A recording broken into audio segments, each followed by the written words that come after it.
So the next one is something called as the Sketchtown, which it's situated in a particular city, and for example, the Sketchtown is a very interesting thing. I'll attach the link for you guys. So it let children color in paper outline of a car. So then it is scanned, converted into 3D, and inserted into a dynamic animated city. For example, there are these interactive walls which are there in this particular room, where from one drawing these things can be converted into a different city itself. Kind of a 3D screen animation. So the children can move their digital cars and other children as well with their hands. They can even print a paper version of their car and fold it into a toy. Okay, so this is basically doing with something with paper. This project aims to encourage children to become more aware of what the child next to them is drawing or creating, and they can come to think it would be more fun to build something together. So this is the interaction. So how do children, the people of the lower age interact with each other? Is for that they have done a particular art piece or artwork or an interactive workspace or a floor space where these people can actually, it's kind of a big video game except that the screen is fully on the floor. So that is one interesting fact. And then the rain room, which you can see on top, the rain room, see, depending on how the viewers move, you can actually walk into the rain room. This rain room is there in different installations in different parts of the world, in which in the link which I have attached, you can see. See, complete with humidity, the sound of falling water, and the visual effect of rain, all without getting wet. So, see, what happens is this particular rain is actually controlled by what movements you make when you go towards the rain. So, if you are going to make fast movements, the rain is going to be harsh and the rain is going to be very fast. If you're going to make very subtle and very comfortable and rhythmic movements with your hands or with your body, the rain is going to be more a little bit of softer rain which is falling on you. Now these two are the last parts of this digital installation which we need to look at. Okay, so what happens next? So next is a general thing which we are going to look at is technology and architecture. So this is where we are actually learning, and this is the part where which we will be using for our thesis and things like that. Now, what are they saying in technology and architecture? So technical design and expertise used in the application and integration of construction technologies in the building process. So architectural technology is summarized like this. So when you use technical design and by experts, okay, technical design which is done by experts, which is used for the integration and the application of a construction technology. So when you want to use more digital and innovative stuffs like that for for building design process, it's not still BIM, but BIM is the last part of the unit. So this is not BIM. This is something called as how construction technologies blend in with building design process. Okay. Now, if we come down to the ambition and creativity of the designer would not lead anywhere without the animation means capable of expressing it in an efficient way. Of course, see, we all know that when we want to put something, when we want to put an idea through, we really need to make a sketch of it. So if we need to make a little bit of a, how do you say, a professional point or a professional, how do you say, a professional, say for example, let's do a video of what our house is going to look at or a project is going to look at. We really need the software which needs to explain itself that how the house will look in a very efficient way. So that is how this particular thing works. Now if you can see the points there, see, the first inference with computers and architecture came with two-dimensional drawing, which is especially called as CAD. Okay, this enables the architect to produce copy and diagrams faster and more efficiently. Basic explanation of CAD.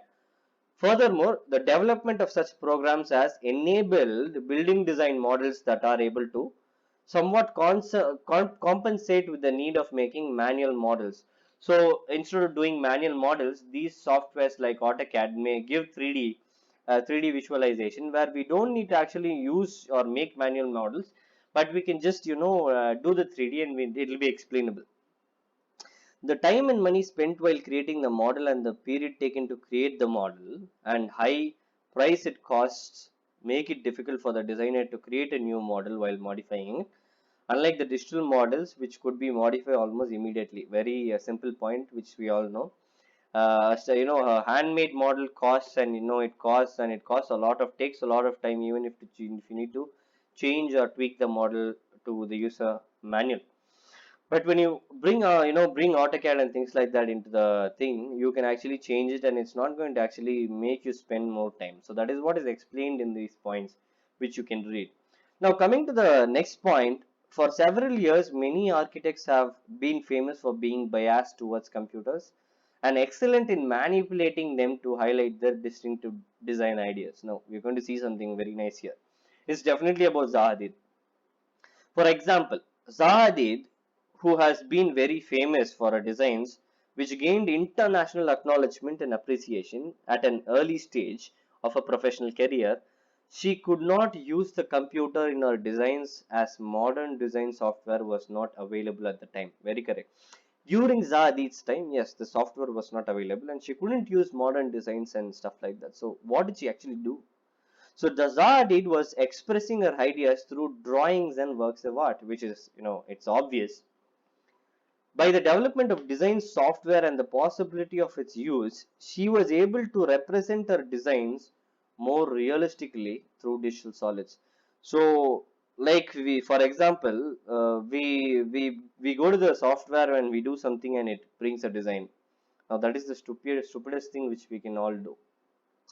Now, if we need to be more clever like Zahadid did those stuff when there was no software. And as soon as the software came, Zahadid used the software. She used the software. She did not allow the software to build something by itself, an output. Okay, which most of the people are doing today.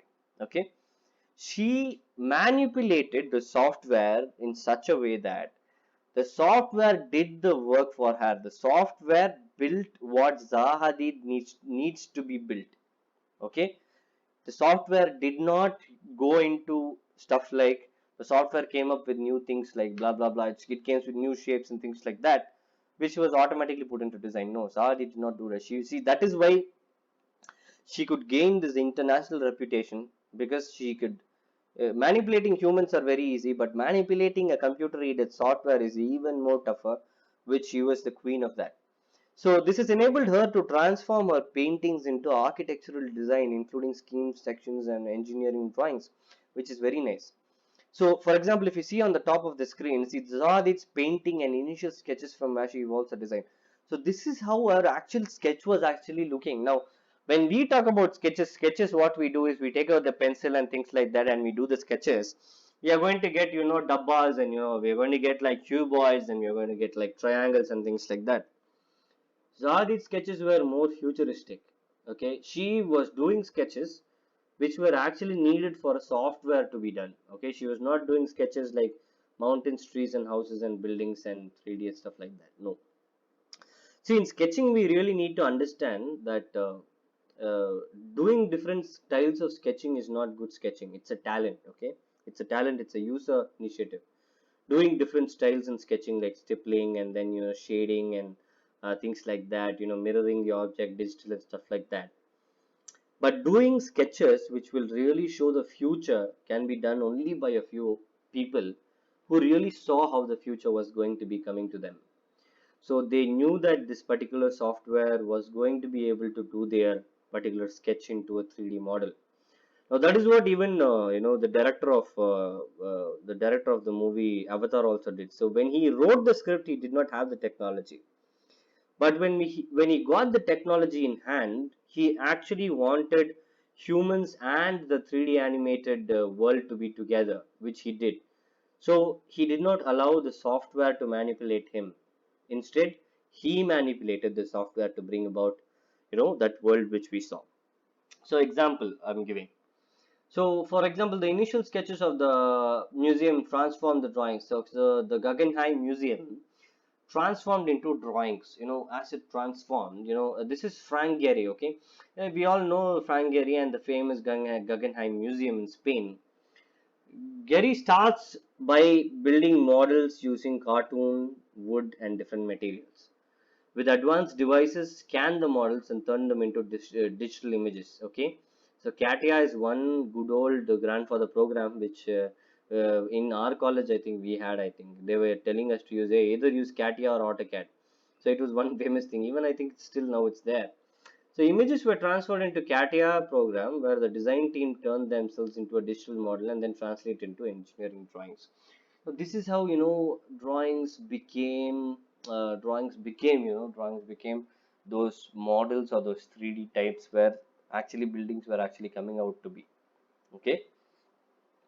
So now see the last part of this particular thing what we are going to see is that design software have become able to create a virtual building which does not contain a physical tangible elements. Now I'll explain. So Knox Architecture Design Office based in Rotterdam recently designed a tower for architectural competitions consisting of a website interacting with the user while a virtual tower constitutes a network covering the town and interacting with variables such as electric consumption and community activities.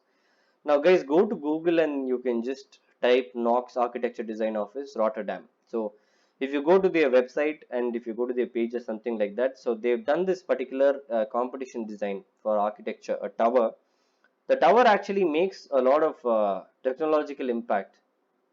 Like the website is actually connected and is interacting with a lot of users around the city. Okay. So what happens is this tower constitutes to a lot of network covering which the users use. Okay. Then what happens is it converts them into variables such as electricity consumption and communication activities. So this tower with the help of this interactive users through the website gains electricity consumption and communication activities which is the end product or the output of itself. Okay. Now if you're going to look at the next one, see there's another project which is called as the computer terminal entering data. Project consists of architecture and virtual space and does not include any physical motion more than sitting at a computer terminal and entering data. Now this is what Knox is the best thing of Knox is about.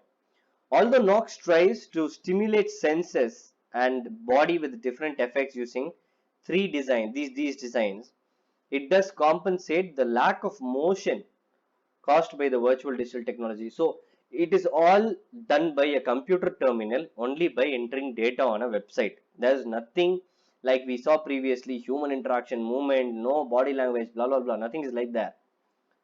So the lack of motion itself compensates to this particular execution of this 3D digital art, which comes out to be the electrical consumption and the communication activities.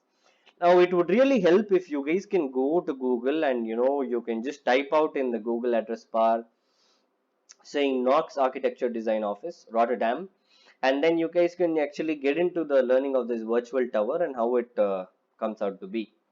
Now that is no that is so until of this is what we got the second part of unit 1. So the last part of the third part of unit 1 will be discussed in the next classes.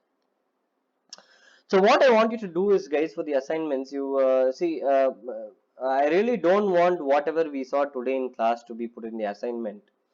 Like I tell you always, go into the internet. Okay, go into the internet, search for more digital interactive features which more of technologically developed countries are being using. For example, China, Singapore, Dubai. Okay, the Emirates use a lot of 3D and they use designs which are being very interactive for the crowd which comes to the tourist crowd which comes to their countries. And if you see, the easiest thing for you guys to do is go to the tourist destination countries and the cities and search for technologically impactful interaction ideas which are there in public spaces. So get me those new things into a assignment format in a Word file or in a PPT and make it into a PDF and send it to me. Like today is I think Friday. You can send it to me by the end of again Sunday night, I think midnight. So in the next class, I will meet you with the last part of Unit 1, which we will finish very easily. Okay. So thank you and see you next class.